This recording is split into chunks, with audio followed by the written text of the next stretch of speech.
MSB urban cooperative credit society limited Yermala यांचा 5वा वर्धापन दिन उत्साहात साजरा। पायऱ्या पूर्ण चढत आहेत,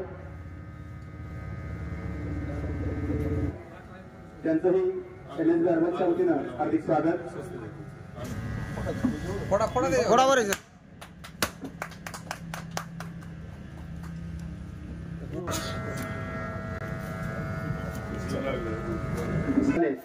MSB अर्बन 6व्या वर्षात पदार्पण करत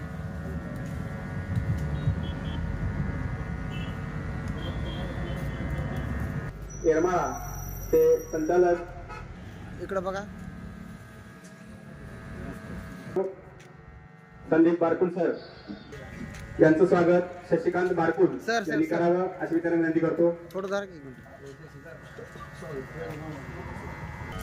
आजच्या कार्यक्रमाचे अध्यक्ष सभानंद बारकुल यांचा सन्मान।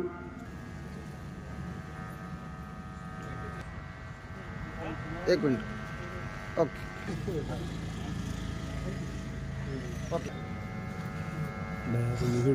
सर यांना विनंती आहे की त्यांनी स्टेजकडे दोघांचे पण चेहरे हसरे इकडे बघा। ओके एकदम छान ओके ओके ओके सर थांबा एक मिनिट आहे। ओके मस्त गुड। सुनील बापू बारकुल इकडे बघा थोडे चेहरे हसरे करा एकदम छान पैकी एकदम मस्त बघा इकडे बघा चेहरे थोडं हसा ना थोडं थांबा थोडं माझ्याकडे बघा मंडळ अधिकारी जरा चेहरे हसरे करा। गावातील मान्यवरांचे तसंच मित्र परिवारांचे व प्रमुख मान्यवरांचे मी स्वागत करतो। याच ठिकाणी उद्घाटन केलं। आज त्या संस्थेला 5 वर्ष पूर्ण होत आहेत आणि 6व्या वर्षात यशस्वी पदार्पण होत आहे।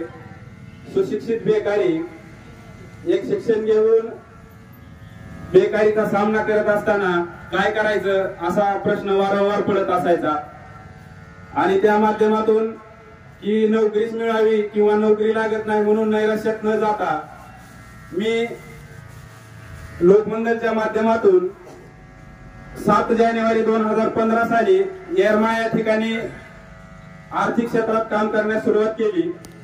जवळपास 5 वर्ष लोकमंगलच्या माध्यमातून येरमाळा आणि येरमाळा परिसरात एक आर्थिक क्षेत्रात विश्वास निर्माण करू शकलो आणि त्याचाच फायदा मला नंतर माझ्या आई-वडिलांच्या नावानं सुरू केलेल्या संस्थेला झाला।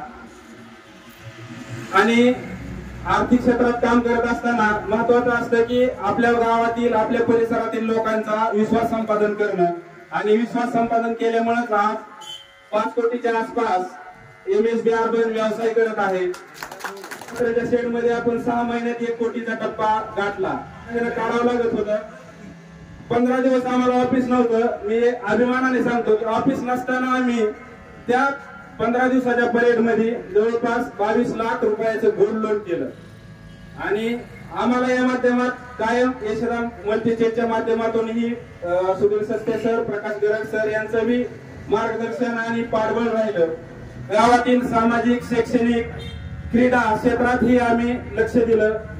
गावातील कायम शैक्षणिक क्षेत्रात माझं वैयक्तिक लक्ष असतं।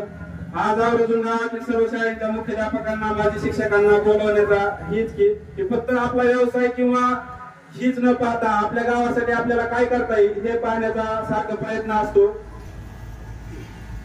तसे तर पेमेंट का उचललं नाही कारण पतसंस्थेतून डॉक्युमेंट घेऊन किंवा जे खातेदार आहेत त्यांना तर आपण लोन देतोच, पण 5,000 10,000 15,000 20,000 पर्यंत मी आपल्या गावातल्या आपल्या गरजू व्यावसायिकांना की ज्यांचे डॉक्युमेंट अपुरे 5,000 10,000 असे 20,000 पर्यंत बिगर डॉक्युमेंटचं आणि बिगर व्याजाचं लोन देण्याचं काम वैयक्तिक माझ्या त्या 3 वर्षाच्या पेमेंट मधून मी करतो। आजही माझं ते काम चालू असतं। ते आज मी पहिल्यांदाच हे सांगत आहे, याची जाहिरात मी कधी केली नाही, पण आज असं ध्येय ठेवतं की 3 वर्ष फक्त संस्थेचा प्रगती बघायचं। आज आपल्या बाजारातले असतील किंवा गावातले लहान मोठे व्यावसायिक परिसरातले बिगर व्याजी 20,000पर्यंत. आणि मला रोहन दादांनी म्हणले की येरमाळ्यातलं काम तूच बघायचंय. माझ्या डोक्यात आलं की आपण आणि काम असतंय का, आर्थिक कणा मजबूत पाहिजे, तसा हा माझा आर्थिक कणाच आहे. आणि गावातील ही बहुसंख्य मित्र परिवाराने, मार्गदर्शकांनी आणि नातलगांनी मला या पतसंस्थेच्या माध्यमातून भरपूर अर्थसहाय्यक म्हणजे मार्गदर्शन. आणि या ठिकाणी मी बहुत उद्घाटनाला होते. सारखं येरमाळ्यात वर्षाला 2-3 संस्था स्थापन होत्या. अनेक संस्था बाहेरच्या म्हणजे व्यवसायामुळे येण्यामध्ये पैसे लागतात, गुंतवणूकदार कमी आहेत. आणि अशा माध्यमातून संस्था चालवायचं म्हणलं तर भरपूर कसरत करावी लागते. एवढं बोलतो, पुन्हा एकदा यश संपादन करायचं असेल तर वेळ द्यायला पाहिजे. आपण बघतोच गुंडाचा मागे 1000 आहे, संतांच्या मागे 4च असतात. पण 4 असणारे यशस्वी करण्यासाठी सक्षम राहतात. गुंडाच्या मागचे पळून जातील, पण संतांच्या मागचे कायमस्वरूपी आणि त्या निर्णयाला ठाम राहतील. या सर्व बँकांची कॉम्पिटिशन करून या ठिकाणी आज 5 वर्ष त्यांनी जवळजवळ 5 ते 6 कोटीचा व्यवसाय केला. म्हणजे हे अतिशय उल्लेखनीय बाब आहे. प्रत्येक ठेवीदाराला जपून ठेवणं, तर चांगले कर्जदार शोधणं, त्यांना वाटप करणं, हे खरंच एक खूप मोठं स्किल आहे. पतसंस्थेचे सन्माननीय चेअरमन बालाजी बारपूर आणि त्यांची जी टीम आहे त्यांना शुभेच्छा देण्यासाठी या ठिकाणी उपस्थित झालेला आहोत. 18-19 साली कोरोनाचं मोठं संकट आलं होतं आणि अशा वेळेला तरुणांपुढे एक मोठा संघर्ष निर्माण झाला होता की करायचं काय, घरातून बाहेर निघता येत नव्हतं, व्यवसायाची संधी उपलब्ध नव्हती. आणि अशा वेळेला देखील येरमाळ्यासारख्या एखाद्या छोट्या गावामध्ये एखादा तरुण असं धाडस करू शकतो की 2020 मध्ये पतसंस्था स्थापन करणं. त्या काळामध्ये खरं तर हे धाडसाचं काम, कारण त्यावेळेला व्यवसाय करण्याचीच उमेद हरवलेले मोठमोठे व्यवसाय हवालदिल झाले होते. आणि अशा वेळेला एखादी पतसंस्था काढायची आणि त्याच्या मार्फत या ठिकाणी काहीतरी पतपुरवठा करायचा आहे, तर तो केलेला पतपुरवठा सुद्धा परत येईल की नाही अशी शंका निर्माण व्हायला त्या काळात काही हरकत नव्हती. परंतु अशा वेळेला देखील या तरुणानं MSB अर्बनचं मोठ्या प्रमाणात जाळं पसरवण्यासाठी आपापल्या पद्धतीने जे सहकार्य करणं शक्य आहे ते सहकार्य करावं. व आता समाधान बेदरेंनी सांगितल्या पद्धतीनं मी कृषी उत्पन्न बाजार समितीचा संचालक या नात्यानं मागच्या वर्षीच पणन महामंडळाला येरमाळा या ठिकाणी बाजार समितीची उपसमिती व्हावी यासाठी प्रस्ताव पाठवलेला आहे. तो प्रस्ताव काही त्रुटीमुळं माघारी आलेला आहे. त्या त्रुटीची काही पूर्तता करून पुढील काळात या ठिकाणी कृषी उत्पन्न बाजार समितीची उपसमिती करून आपल्या येरमाळ्यातील व्यवसाय वाढीस लागावा यासाठी मी सदैव प्रयत्न करतो. अर्बनचे चेअरमन आमचे मित्र बालाजी बारपूर आणि सर्व संचालक मंडळ 5 वर्षापूर्वी मीही उद्घाटनाच्या कार्यक्रमाला आलेलो होतो आणि आज 5वा वर्धापन दिन साजरा होत आहे. असताना एक शिक्षण भेटतं की कशा पद्धतीनं काम करायचं, काय करायचं आणि काय करायचं नाही, हे तिथं आपल्याला शिकायला मिळतं. वरकुंडलिकाय धातु मंदिरे समागती तिष्ठम तमानंद गंधम परब्रह्मलिंगम भजे पापंदम. आई येडेश्वरी मातेच्या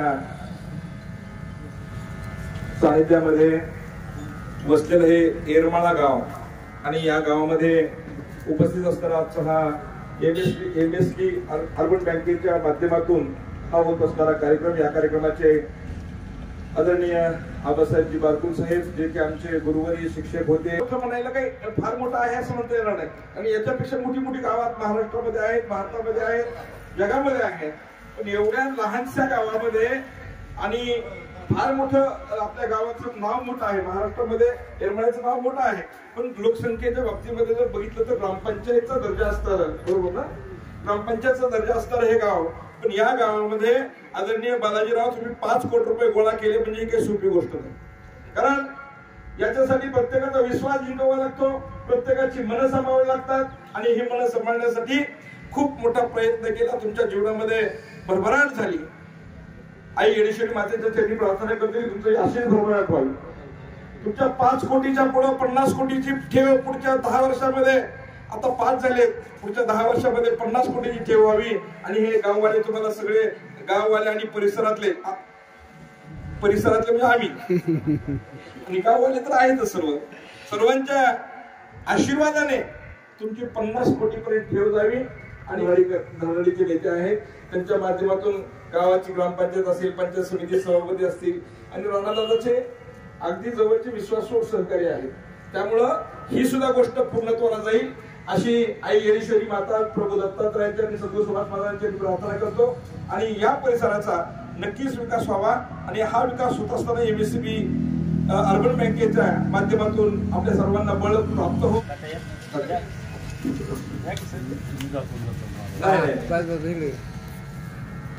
एक माझी इच्छा आहे त्याच्यात माझा हात भरपूर मी आज बालाजीला 5 लाख रुपये ठेव देत आहे. आज 1 तासात बालाजीपर्यंत 5 लाख रुपये पोहोचतील आणि बालाजीला पुढील वाटचालीत माझ्या शुभेच्छा आणि येडेश्वरी चरणी प्रार्थना.